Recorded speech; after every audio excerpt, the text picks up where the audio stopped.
This is Dan Michaels with the choir, and this is the band commentary for our album Bloodshot.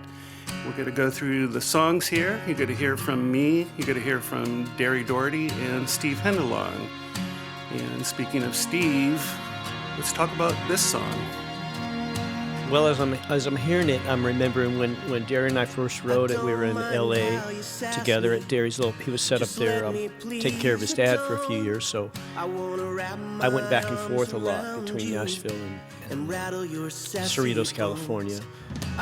But we were listening to the Beck album, Morning Phase, and I remember this song had a similar vibe. But when we did the demo, Derri was playing the acoustic, and I had these brushes, and I was playing on the top of his console. And I was singing the scratch vocal.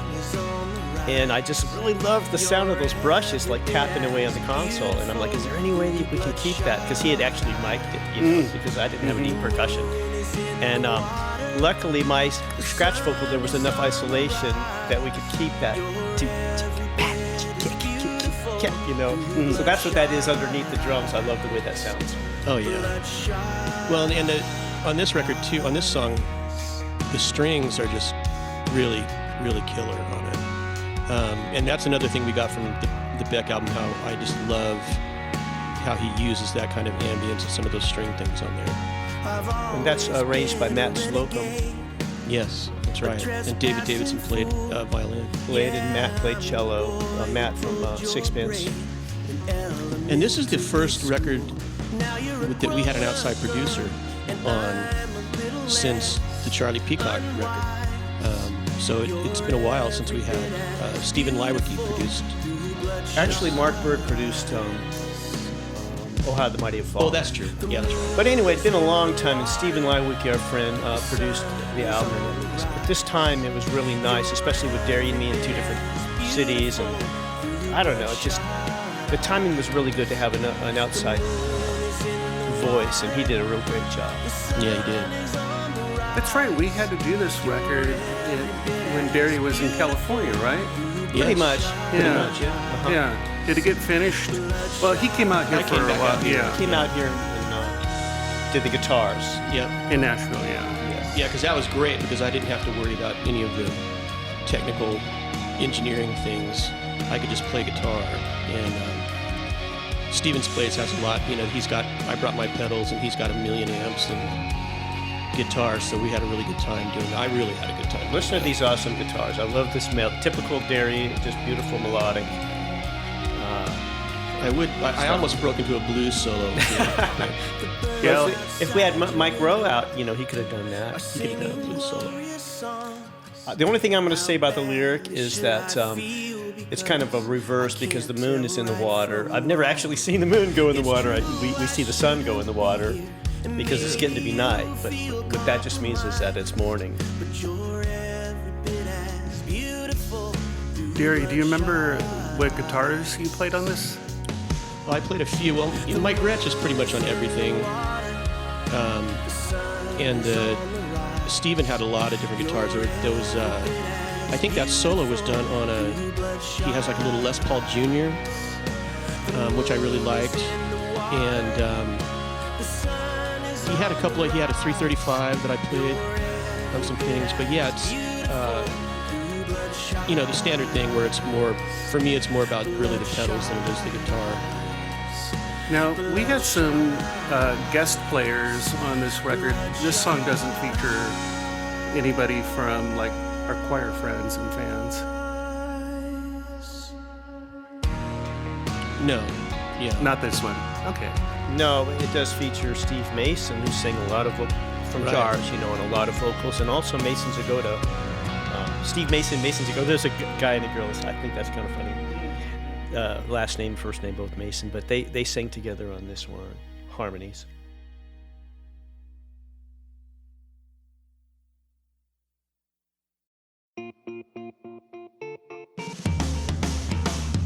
So this is our song Californians on Ice. And Steve, you can tell this story about Leo. Well, we have this friend Leo, people will remember all the way back. Everybody in the band appreciated Leo. Yeah. He was our original road manager. Derri's friend and my friend. I went to college with him, and Tim's friend. And anyway, he moved out to him and his family, Nashville, just a few years ago. And always had some rough seasons, his wife Shelley got sick, and I wrote about that on my solo album. And then Derri, that's what the theme of Color of Dreams was about, how Leo felt after Shelley passed away.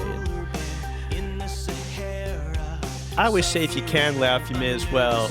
And it's not funny that, I don't know why we laugh when somebody falls or whatever, but when he told me the story how he slipped on his ice and cracked his ribs, and he was laughing, and I don't know why we laugh at those things, but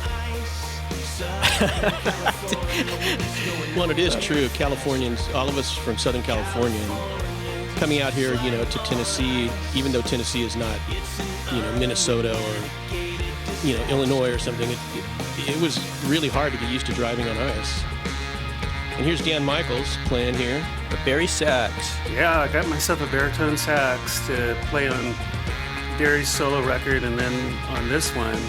So when I moved out to Nashville in October of, I guess, '93, I went to go visit some relatives in Chattanooga, and I was driving back on the 24 freeway, and it started the great ice storm of, I think it was '94, like January of '94 or something like that, this huge ice storm. I was living with Buddy and Julie Miller, and so I slipped on this black ice on the freeway, and man, my car went around like the Batmobile 360, just going twirling around on the freeway. I was so lucky because it was late at night, nobody was around, and I just plowed into this field of reeds, and weeds, and they were all iced over. Well, I made my way back to Nashville with a tow truck, and Dave Hackbarth, our old friend and engineer guy, came to pick me up and brought me back. So I'm staying at Buddy and Julie Miller's house and go to sleep that night, and I hear this big crash, and this huge oak tree just fell down in Buddy's backyard and landed on his house. We're not good with the ice. No, we're not. I want to say that song also featured on Cowbell Jason Ames, who was our executive producer on the record, and that was a Kickstarter option, and we're just so thankful for all the support we got. But I think there were 6 people that performed on our record, and most of them were they were all done in Nashville, but Jason lived in California, and Derri's was out there in Cerritos. So, and that was at the very end, and he's a drummer, and I'm like, well, you know what? I did all the drums are done, but boy, this Californians on Ice song sure needs cowbell. And so he was gracious enough to meet Derri, and Derri recorded him on that. And I totally love it. It's time to bring the cowbell back. Thank you, Jason. You did a great job, and thank you for being the executive producer. Oh yeah, we had a great time that day. We hung out pretty much the whole day and went to breakfast and lunch, and he played djembe or something on something. We had a little loop he did on one of the songs too. But yeah, that was really fun. He's a really sweet guy. So as we go on the record, we'll point it out the different guests that participated, and they all did a great job. You guys remember that song by The Alarm? I love to feel the rain in the summertime. Yeah. I love that song. That's kind of where I got this idea. So do we have to pay him royalty? Mike Peters. Yeah, obviously they're going to sue us like the Stones did. They're out touring. They're playing here in Nashville later this month. I'm going to be there. Oh, yeah. Yeah, this guy Alan Shacklock in town produced a record for them. And a couple singles, too. So Is there any kind of on the lyric on this on the song? Does that come from anywhere? Well, I want to say, that a lot of people are hearing this record and talking about. I'll just say it up front. I talked about my divorce a little bit on the album, but a lot of the songs people see through that lens, and a lot of them aren't about that people seem to think are. And a lot of the other thing is that an album comes out a while after. By the time you hear it, I'm not all miserable or anything. This song's about, my Ohio girlfriend, So, You have to clarify by state, Ohio. I have to say it. Not the Kentucky one. Yeah. Well, it's not so bad to be single and free, Yeah. Right there. Right, exactly right. I'm good with Lisa. Yeah, you got it made, man. I waited till I was like in my 30s. Yeah. I got all my No, you got it made. issues worked out. Well, half of them. It's funny because when we wrote this song, Steve had come out to California. We wrote a bunch of songs like within a week, wasn't it, Steve? Yeah, a few days. Yeah, a few days. But this one was funny because we wanted something, up tempo, and then we get in the studio to play it, and it's like, wow, man, I'm getting old. It's so fast. I'm trying to keep up, in my hand, and I'm all cramping up like an old man. Now, this slide is Stephen Lywicki. Stephen did a great job on this record. He did play a few guitars. He did. And he played all the acoustic guitars on the album, I will say. And Derri's a great acoustic player, but because we tracked a lot of them in Nashville, and I like to play drums, or at least have a good acoustic going, but Stephen just did a great job musically on the record. There's a great guitar part too. There's that. What was that song? I kind of stole the idea from this one song where the guitar does that cha-ching, cha-ching. The acoustic comes in and then goes away. The 12 string. And I had Steven play this. I'll point it out. It's coming up here in a second. It'd be nice if you could think of the songs since you brought it up. Yeah, I know. I think it's coming up. This little thing. That little thing right there. I didn't hear it. Oh, that thing. Stephen Mason sounds great singing the harmony.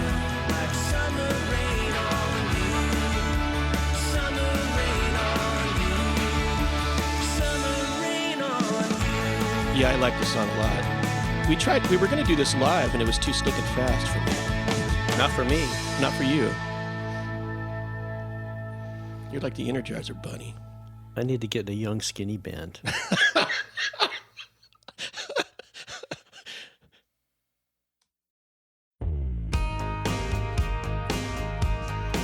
So this is one of my favorite songs on the record. Absolutely love this song. Birds Bewildered. Yeah, I was really inspired with this song. I created a lyric video for it, and I looked forever to find the greatest, video imagery and stuff to use for it. Yeah, it's a great video. This is one that Matt Slocum did the string arrangement. Beautiful string arrangement. It's funny when we were talking about the strings, talked about Gus Dudgeon and all those early Elton John records, how the strings sounded. And he definitely got that vibe on this one. Find your way to blue sky, I'll find mine. But hope apart hasn't happened yet. It's only natural to feel regret. I think you were the one who said something untrue. How the loving thing Somebody thought this song reminded them of a band, the Manic Street Preachers. Oh, interesting. Yeah, there's a song called If You Tolerate This, Your Children Will Be Next. And I see what he means if you listen to that song. I mean, it's very different, but there's this kind of melancholy epicness to both songs. Well, it's an interesting mix of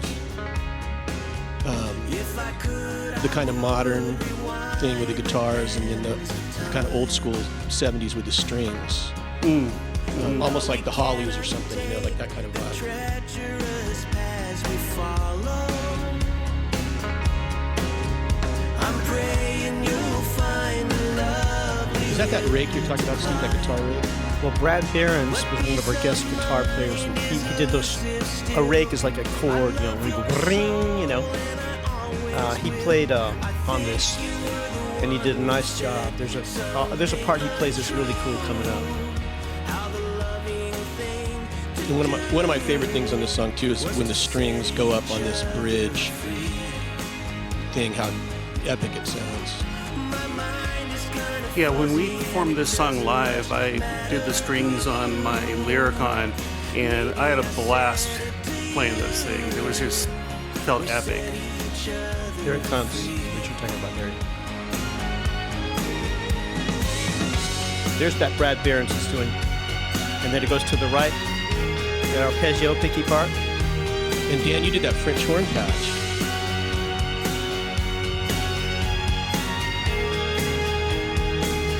Oh, that's right. Yeah, you did that French horn patch. Chandler's just grooving under this. Tim Chandler. Really cool bass movement.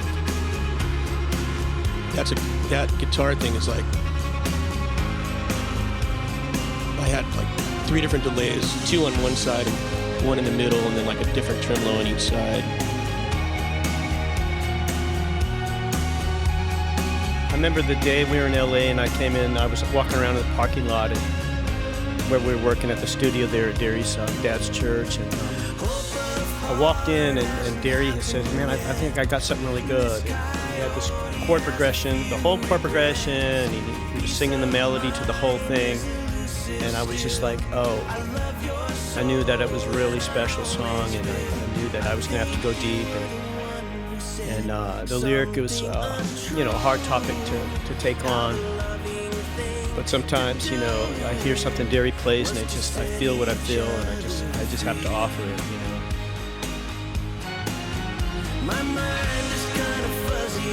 Yeah, this one turned out really good.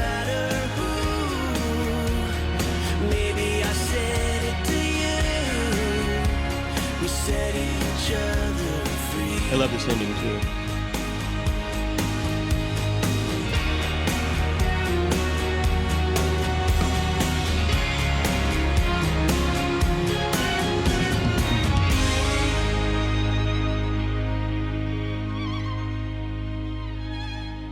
That's David Davidson on violin there at the end. I just heard him yesterday. I was listening to the last Leonard Cohen album, and he was the guy playing all the violins on that Leonard Cohen. And he's got a sound, David. Oh yeah, like nobody else. That's one thing about living here in Nashville is you get to reach out to some of the best players in the world. Yeah, absolutely. Which is what song is this one? This is Only Reasons. Oh yeah. This is one of the last ones that we came up with, wasn't it, Steve? So I remember playing in California, playing that guitar rhythm towards, I think it was kind of towards the end. I just like a shuffle, We don't do a lot of shuffles, but that's one of my favorite grooves. There is no such thing as a perfect lover. Tim's beautiful bass part on this. Yeah. Signature melodic Tim Chandler. Mm-hmm. We all cheat at least a little undercover. I think this was the last album he ever got to play on. Yeah. No doubt. Yeah, it was, no doubt. Yeah. Steve Mason's on this one too, right? I think it comes in later. I think so. Sorry for the lies I won't offer alibi. Pretty proud of the vocal on this one too. I like going into the falsetto thing. There are no innocent sons, no excuses. I always think I'm singing like Al Green, and I listen back to it, and it's like, no, you're not.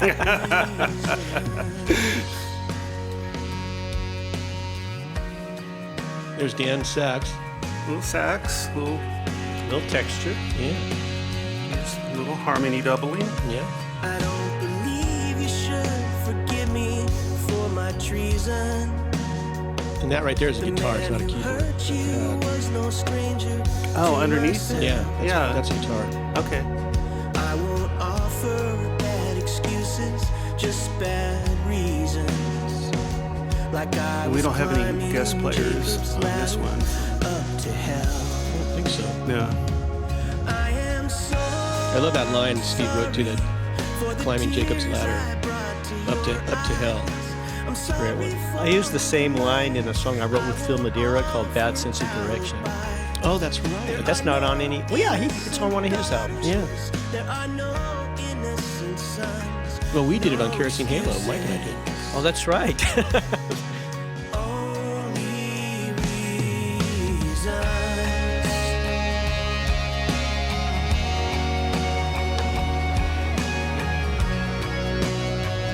This line that I'm playing on the sax, it's kind of a little nod to the War on Drugs. They had that song, The Strangest Thing. Oh, yeah. And I kind of took a little bit of that melody that the guitar plays on that. Yeah. So sorry for the tears. And the amps on this one that I used, these are, Matt Slocum has these great amps. They're called Magic amps. And they're like an AC-15, AC-30 clone. They're handmade, just beautiful. And Matt hardly ever uses them anymore, so they were over at Stephen Liocki's studio and asked if we could borrow them. I use those on those are on every song, those amps. So Matt, if you want to give me those, if you want to donate to the cause, I would gladly take it.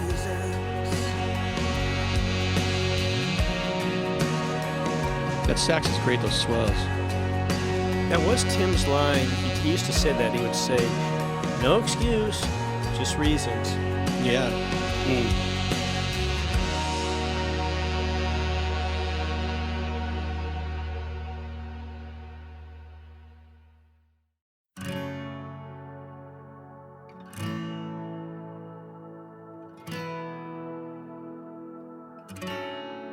So this is House of Blues.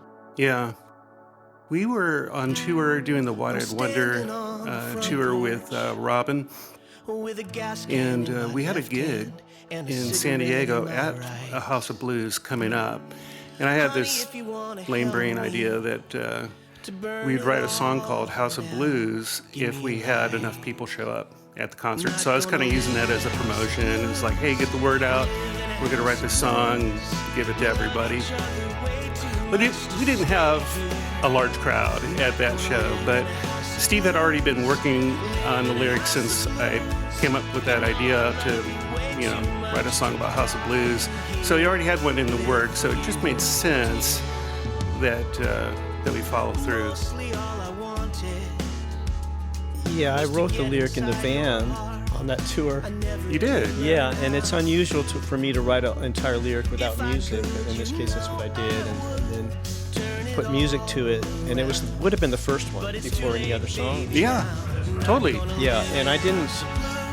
It went where it went, and it was a heavy topic for me, and I was very uncomfortable with it, actually, and really wrestled with whether to allow it on the album. And I couldn't even be in the room when Derri sang it. Yeah, that's right. It's hard for me to hear, quite honestly.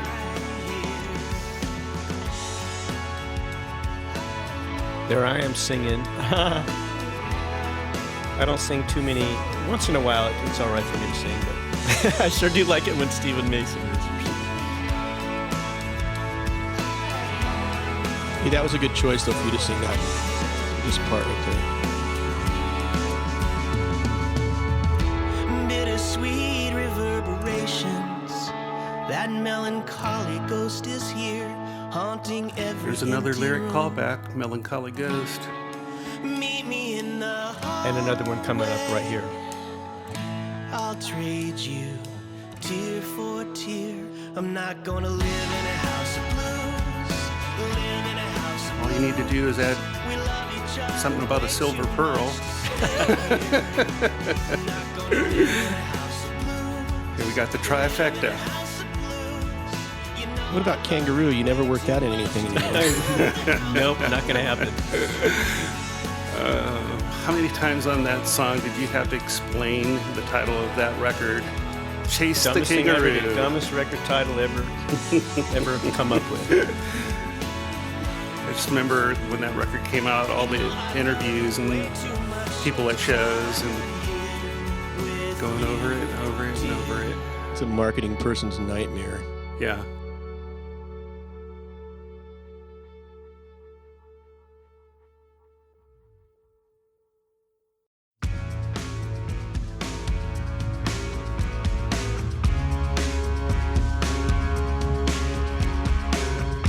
Is that the bow bass right there? Yeah, this guy played Jeff Alkire, and I called him the Falconer, because the whole time he was one of the guest guys that came, and we had a good day with him, and he's into falconry, and mostly that's what we talked about all day. I was really interested because Lisa and I, when we went to Ireland, we went to this old castle, on the west coast of Ireland, and we did falconry lessons while we were there. I didn't know that. Yeah, we flew falcons for just for a day, and it was a beautiful experience. So when I'm like, who does this? Who trains falcons? And we had somebody that played on this record that trains falcons. So the falconer was a cool dude. Yeah. It was fascinating, really. Now, Steve, you wrote this with Tim Chandler. Yeah, Tim came over pretty early in the process, and he had some chord progressions, and sat on my couch, and we wrote this, and to me, it's about us. It's about the band. Life's always challenging, and sometimes temptation is to be despairing or whatever, and it's like, hey, before we surrender to sadness, let's the dizzy wounded dance. It's like trying to say, come on, there's still a lot of hope. Right. I know. I mean, the odds against us still playing these days are astronomical. There's I think it's just our work ethic and perseverance, and the fact that early on, our sound, our performance, and your words just made an indelible, mark on people. And it's kind of lasted the test of time. There's your Lyricon, Dan. Oh, that's right. Now, Stephen Lywicki played the crunchy guitars on this. Tim comes up with these chord progressions with these weird chords that I can't play. It's always got you stretch your little finger to some weird... Yeah. I can't even play him. I'm trying to play him on acoustic. I'm like, what? And he's like, grabbing my little finger and pulling it way far out of it's going like point, 4 frets up or something to where the chord is. It's got some weird tension always in the chord. So Stephen played all the crunchy stuff, and then I played the ethereal thing.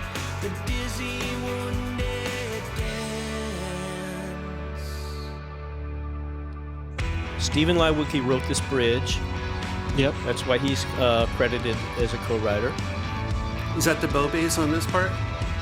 I think the bow bass is going, yeah. Yeah. So I was in the room when he was, when the falconer was playing it. Uh-huh. I got some pictures and video of him doing it. Yeah. I like this too because we got Dan's Lyricon on the left and my guitar on the right.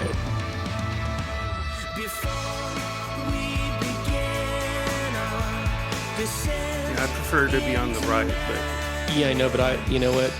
I just didn't like it on the right. yeah, because you're more left anyways. Yeah.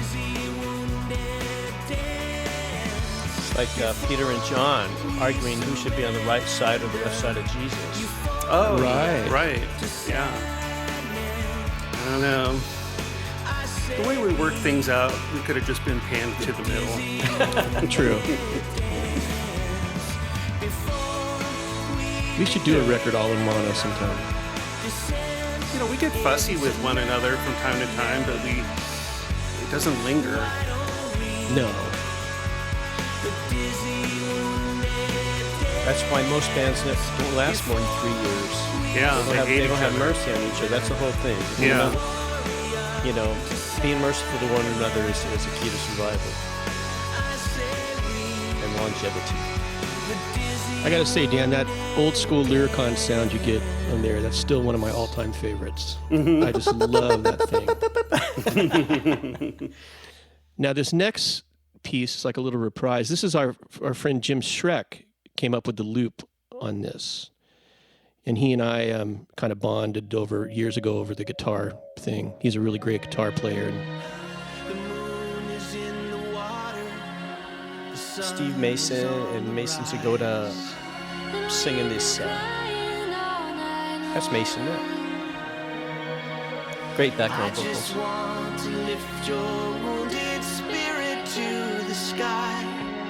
With a song,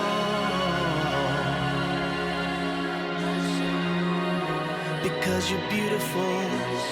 We always like taking pieces of songs and kind of creating something new out of them. We've done that over the years on different records, some little piece of it, and making a little, semi kind of reprise out of it. Right, in that case, we took the strings from Bloodshot. Mm-hmm. And then this is Jim Schreck doing a loop here at the end.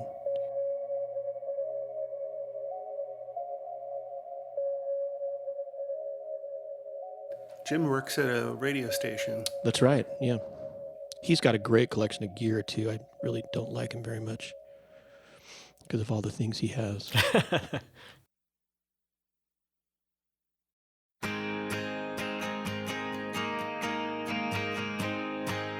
This is another one you wrote with Tim Chandler. I wrote it with Tim about It's Tim. about Tim. And at one point, I was like into the second verse, and I had my laptop out, and he's looking at it. He goes, "Let me see that." He goes, "Oh, I see where this is going." When I make the reference about the pool, Yeah. I'm not going in the pool. Then he knew it was about him. Yeah. Oh gosh, those nights over at Tim and Maria's, there were so many times you almost went in the pool. We'd be arguing about something about how I'd say, Steely Dan is like no good. There's no soul. Like nobody ever made love to Steely Dan. And he loved that. It's like Deacon Blues is the perfect song. You're going in the pool, Steve. Shut up. You're going in the pool. Yeah. I'd be standing up, and he'd be, sitting down, and I'd be laughing, but I'd take out my cell phone, put it on the table. I'd put my glasses on my wall. I knew. But I had this fantasy, that if he tried to take me in, that I would drop down and wrap my arms around his knees and take him in with me. Yeah, that wouldn't have happened. His legs were like oak trees. I know, he would have grabbed me by the back of my pants and my collar and just thrown me in.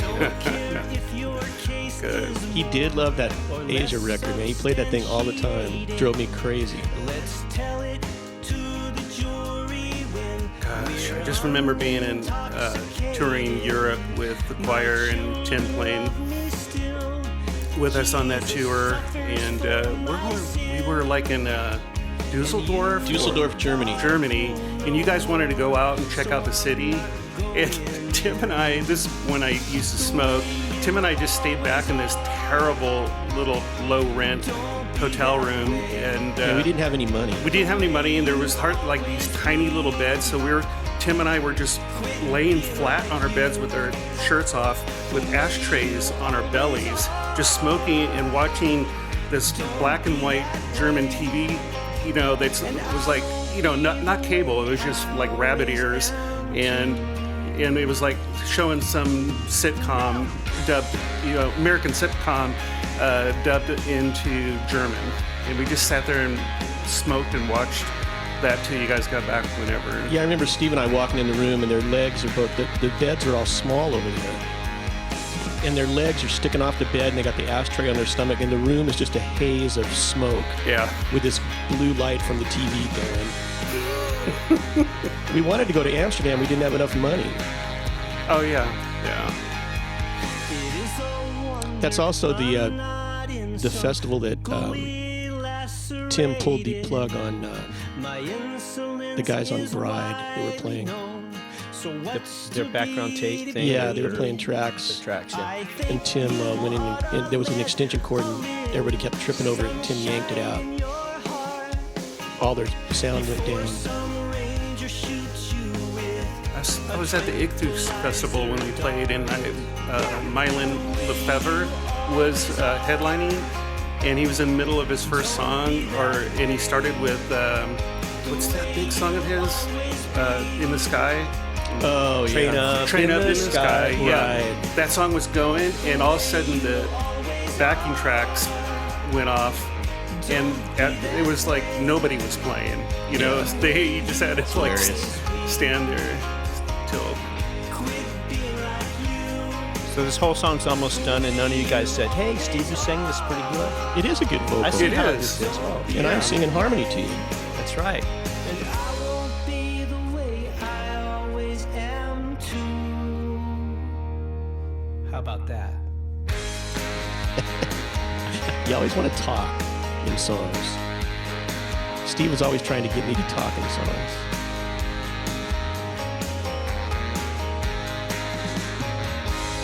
There you go, Tim Chandler. There's one for you. You can barely hear it in the background, but that's me saying, ran out of breath. Because that line's really long and there's no place to take a breath in it. So I had to like play the whole line. And the baritone sax takes a lot more wind than a tenor sax does. Yeah, that's right. You played your Barry on that. Yeah, I played the Barry on that one. And so I was out of breath.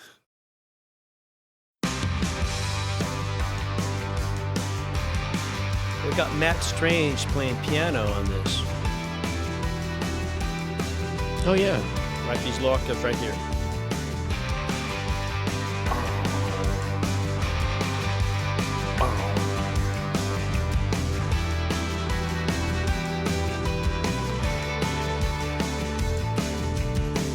You crossed the Is Matt blurry line. the one that came down with his wife? That's right. Yes. When we met at, Yeah, we had lunch. yeah, we had together, lunch you and together that day.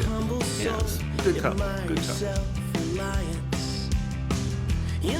I like the song, too.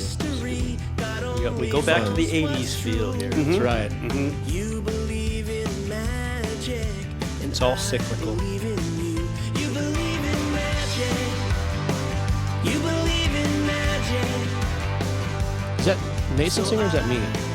Believe On the in harmony. magic too. Steve Mason? You believe in magic. That sounds like you. No, that's me. You believe in magic. It's pretty arrogant, It sounded really good. That's why I was commenting on it. singing along to your own self. Yeah. I like that. Haughty, you're a haughty, Haughty. you're a haughty singer. We laugh the loudest when we're laughing. Do you like that Christmas movie Elf, Derri? I love it. It's one of the great ones. Fire, snowball fly. Hit the drum fill. I did that because, Will Ferrell, how he wound up through those snowballs. Oh, did you? Yeah, I was totally Wow. I was totally doing the drum fill, trying to like. It's like sound effect. Yeah, I was like illustrating that snowball thing there. That's funny. I want to rewind it and hear it again. Man, that movie, that scene in the conference room with Peter Dinklage. Oh, gosh, it's a great one. What a funny movie. Ed Asner. No. It was Bob Newhart. Bob Newhart was the dad. That's right.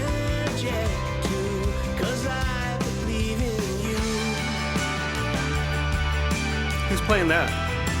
Stephen That's Levy. Stephen Lyricky playing that high thing. I always like it kicking into the halftime. Yeah. That little gag. That old chestnut. Yeah. Bringing out the halftime, are you?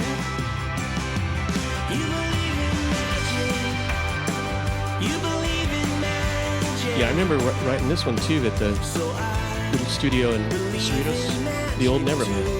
Sitting there. You believe in magic. You believe in magic. So I believe in magic too. Remember when oh, there's Stephen Lewicki playing the B3. I Yeah. remember playing this early on for my parents, And my mom was sitting there, and I could just tell from her face she was in pain over the "You believe in magic." Like, what does that have to do with Jesus? Oh, yeah. I knew she was thinking that. She didn't say it. Yeah. Here's my cool guitar at the end. man, I could do pretty good things every once in a while. We've got the moon shining down. We've got the moon shining So, Steve, this is one you wrote. Yeah, I can't believe that. I never would have expected us to record it, and then you even did it on your solo record. I did. I love this song.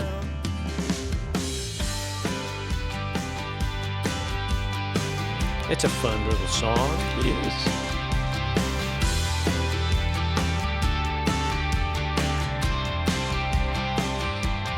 We were recording this song, on the day of the solar eclipse that was here in Nashville. Yeah, we had a special guest on it, Kayla Anderson, and her family came down and they timed it. I think they're from Missouri, and they came down because Nashville was this great place to see the eclipse. Mm-hmm.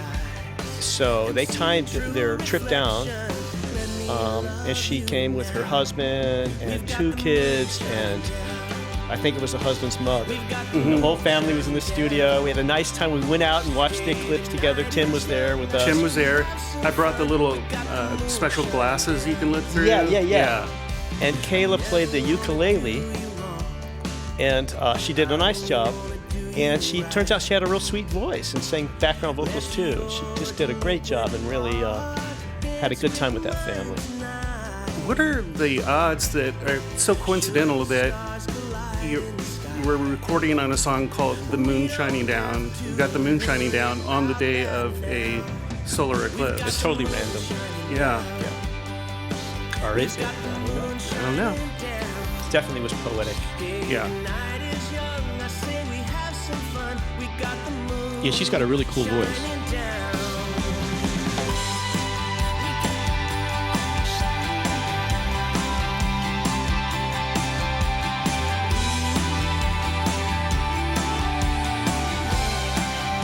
Yeah. She came up with the ooze, right? Yeah, that was her little part. It Yeah. was really sweet. And that thing is going, that. That's a guitar, not a keyboard. Got everything. Lyrick's got all his effects synced up, in tempo. Do you like my little foot stomp, hand clap thing? Yeah, I love that. Stomp, clap, stomp, clap, stomp, clap. Is that back from your marching band days? We didn't stomp and clap in marching band. Oh, you didn't? Well, they do a lot of goofy things. But you were wearing a shako when you were doing that. See, people talk about in the record reviews how the album's all dark and sad and all this nice. stuff. Like, look.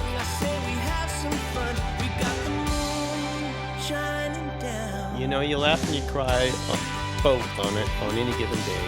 Yeah. That was a dumb thing to say, right? Not as dumb as what I was going to say.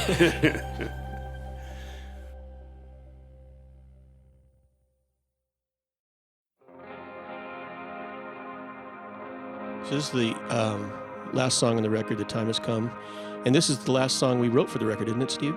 It is. Under charcoal sky, over clear water, I always love this tempo and feel of these kind of songs. a blue heron glides across the lake. It's referring to Lake Radnor here in Nashville. We dive deep down. There is a lot of great blue herons there. our I've seen it. hunger. Yeah. Man, this song is I think it's some of our best work. Oh, absolutely. One of my favorite songs. This is a song, too, that people really react to live. When we played it live, it gets a really good reaction. Forgiveness. It took us a while to figure it out live. And some of these songs that are really slow with all kinds of ambience going on, it's really hard to recreate it. Yeah. To find the right tempo and get comfortable with that slow feel. And of course, you only have one guitar, so Derri has to choose his parts. And Right. to be at peace with, the minimal offering as opposed to, what you can do in the studio.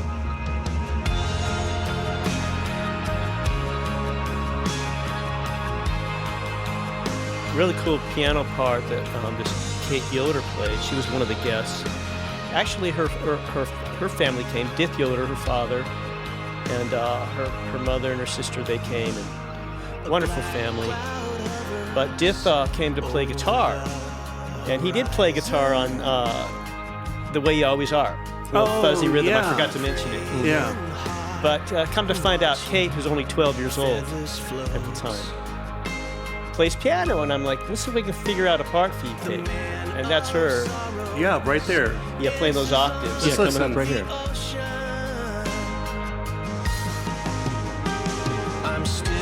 Yeah. And so he didn't care that he didn't probably play as much guitar as he'd hoped, but I think he was more thrilled that his daughter got to play on the record. Yeah, yeah, yeah. But they're a wonderful family. Really talented. Yeah. And we went out to dinner with them and had a really nice time. That's the thing. We have such a close connection with our tribe or our fans, or I hate using the word fans, but, you know, they're friends, our listeners, you know, and over the years, you know, after decades, you know, we get to know them and their children as well. One of the great perks, great benefits of still doing this. Yeah, it is. And I think this song kind of, you know, brings all of our whole thing together of how we've always been as a band, of just the idea of forgiveness and mercy to each other and hopefully everybody else that's in our lives. You know, we've made some pretty big mistakes. You know, I have, and can't rewind the clock. You know, I don't get a do-over, and I have trouble forgiving myself for some things. I love this last verse lyric. Listen close, be still, live and learn. Red blood flows through your veins like healing rivers. Redemption every time the planet turns. That's a great line. Yeah. We don't get, yeah, like I said, we can't go back, but every day we get a new chance. That's right. To realize forgiveness. The time is now to What's playing that ambient stuff behind the track? Is that a keyboard? Like those high notes? Guitar. It's guitar. It's guitar. Yeah. George Harrison reference there. Here comes the sun. It's one of my favorite songs. Well, this closes out the band commentary for Bloodshot. Yeah, we're so happy that you guys really embraced this record, and we're really proud of it, and it's gotten a really good reaction from all of you. So thank you again so much for supporting us. sky over clear water.